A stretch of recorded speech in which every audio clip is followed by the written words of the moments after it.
Welcome to episode 85 of Terese Talk. I'm your host, Terese Main. By day, I co-host an afternoon radio show on a network in New York and Pennsylvania. By nights, I'm a podcaster. If you're a woman like me who loves Jesus and just wants to serve her family and community a little bit better, you're in the right place. What does it mean to be healthy? If you watch all the medicine commercials on TV, you might think you have to pop 10 pills a day to reach optimum health. Or you might subscribe to a more holistic approach that considers the mental and spiritual health along with the physical. Dr. Pam Grover is speaking as part of the upcoming Step Up Your Health seminar at Family Life.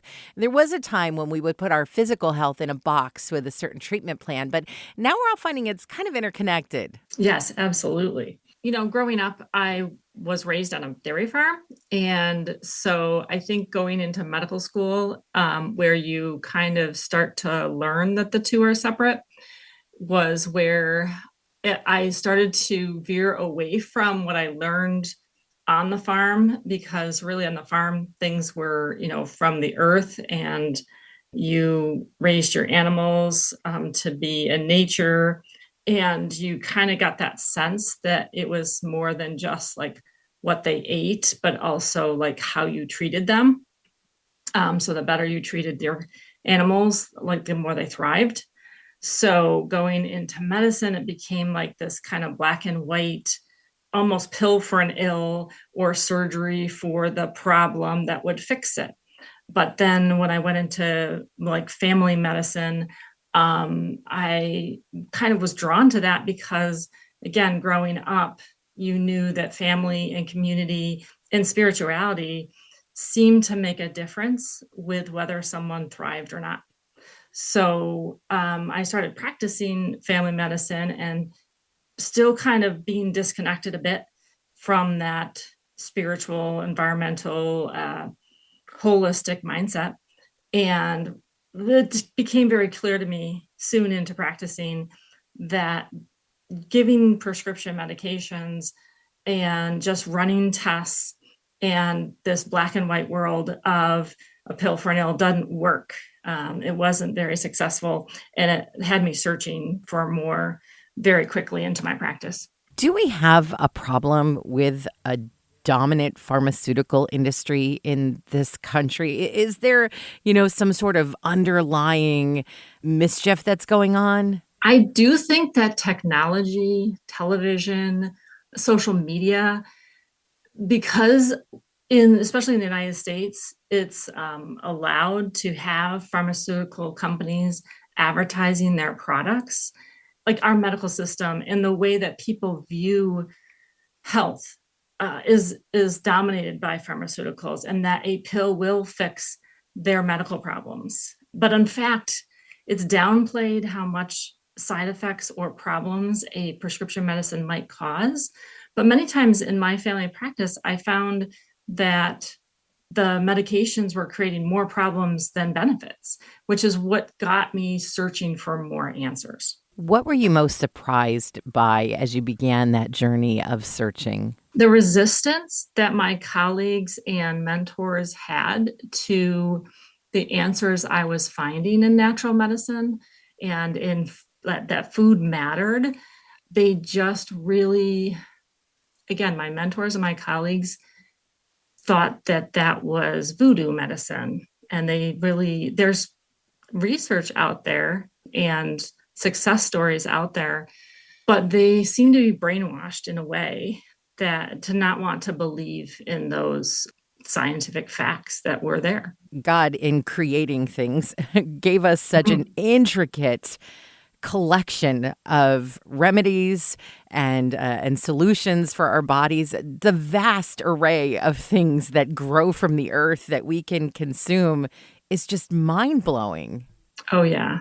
When it comes to food and how much that can play a role, but also natural herbs, homeopathics, and we're then to talk about the spiritual world and the power of our minds.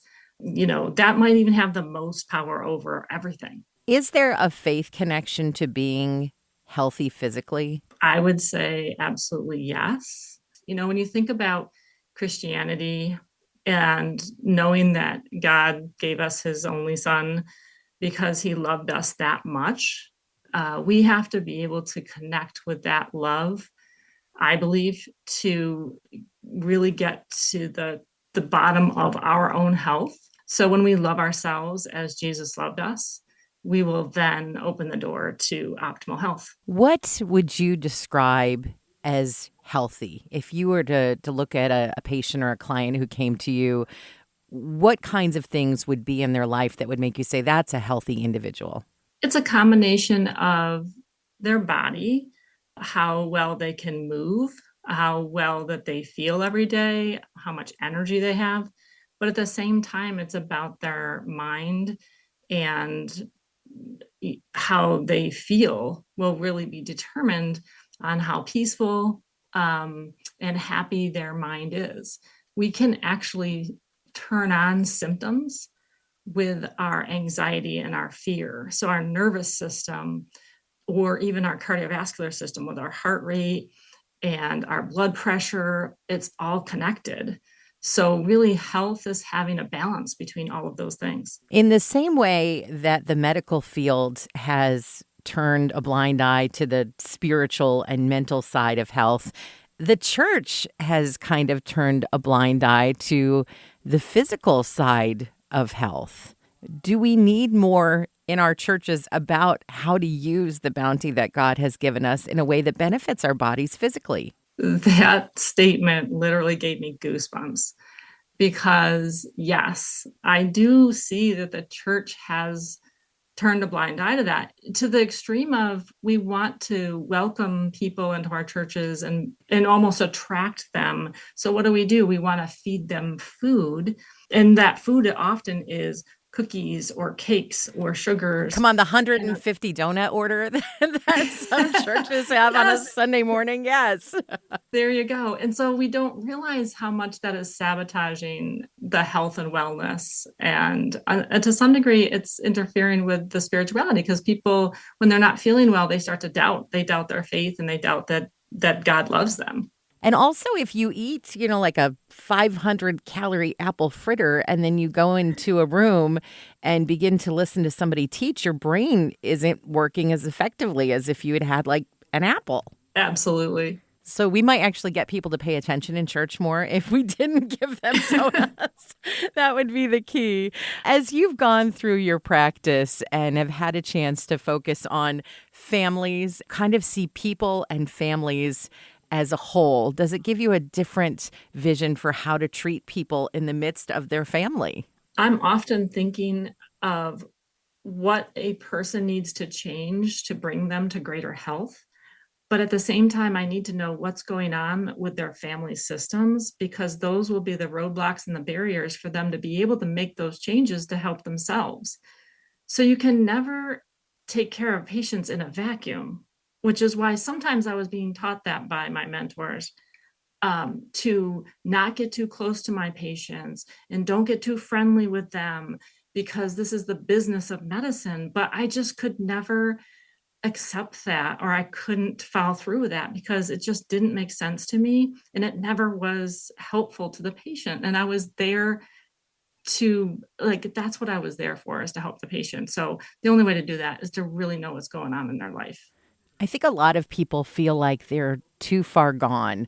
Their health has gotten too far off track. Spiritually, their faith life is too far off track, and they're stressed to the max. Is it a series of small changes, or do we need life overhaul? The first thing I want to say, it is never too late. It doesn't matter how old you are or how far down you feel you are. Just take small steps and consistency and perseverance. And that's sometimes, again, where the faith comes in, and just believing in yourself that the small steps do work, because they do. Tell us a result that someone might see by making a small step that might not be what they expect. I think we think, oh, if I make a change in what I eat, I'm going to immediately see weight loss. And oftentimes that isn't where you see your first results. So where is a point where if you made this change, you might see this result, and why that's actually better than weight loss? drinking more water. Many of us are not drinking enough water for a variety of reasons. So some people within days can notice a difference in their mind and their mental clarity of that. Or just eliminating sugar will give us a fairly fast response. So just looking at the processed sugar in our diet and just eliminating that, maybe switching that over to eating a real piece of fruit. So some people have less swelling in their bodies, other people will have better energy or better sleep. Sometimes we're so busy in our life, we're not stopping to even think about how we actually feel. So we are seeing improvements that we haven't taken the time to listen to or feel for. You can find out more about Dr. Pam Grover when you go to her website, pamgrovermd.com. Her practice is located in Penfield, New York. If you've enjoyed this episode of Terese Talk, be sure to subscribe. If you really loved it, consider making a financial gift to Family Life, the ministry this podcast is a part of. We're listener-supported, so go to familylife.org and find out more about what we do.